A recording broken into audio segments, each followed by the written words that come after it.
The plan was just to teach you how to self-coach and study your own footage, but this video might go all over the place, so just consider it general tips. What I want to get across here is a lot of these sports are connected. We're doing the same thing, just in different areas. Tumbling, tricking, gymnastics, ice skating, parkour, it's all the same thing.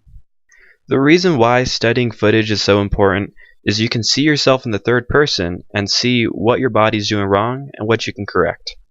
If you've ever heard anybody tell you your trick is only as good as your setup, these power tumblers are running full speed into their very first trick. And I want you guys to focus on the triple backflip he does right here.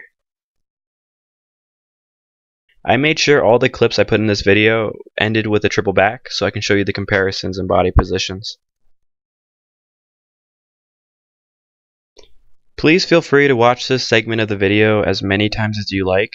I'm just trying to outline how straight arms, straight legs, the taller you lift in your set, the higher up you're going to go in midair. And as long as you are looking in front of you or spotting while you're setting, your body will lift. The second you look away is when you'll start falling. Like, have you ever tried to teach your friend how to backflip and you tell him to jump straight up and then flip? It's the same exact thing, except the margin for error is just a lot smaller.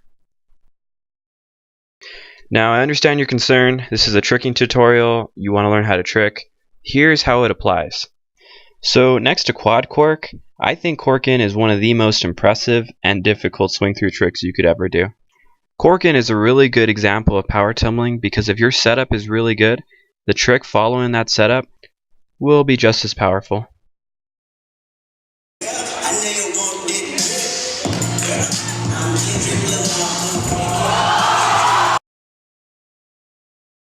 If you're a normal human being, you're probably asking, how is that possible?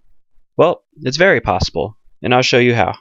So here's a video of Michael Guthrie circa 2008 ? Either way, he wasn't able to triple cork yet. So this clip is from the very same session, and he wasn't able to triple full either. If you notice, his triple full and his triple cork look nearly identical. Look at his round off. He leads with his right shoulder, so it feels just like a TDR, a Gumby, and as soon as you get to the stand-up in the set, every trick should feel the same, even though he's twisting to his left shoulder. Everything from this point forward should feel just like his round-off, and all he has to do is just copy and paste.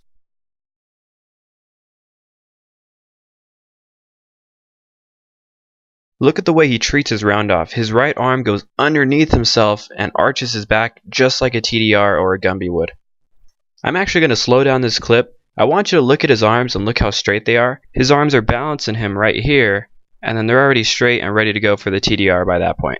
You could use that specific technique to stay upright when you're doing cheat kicks, for example. So this is about the end of the video. I do want to show you this ice skater. Same techniques, he stands up. The floor he's on is ice, so the timing is very, very different than springboard as you can imagine. But he still does everything that we do, just a lot quicker. Watch this. His setup is just the sheer speed. Look at his spot right here. He holds it, and then he starts twisting. It's very, very quick, because each floor has different timing, as you can imagine, from training at different gyms over time.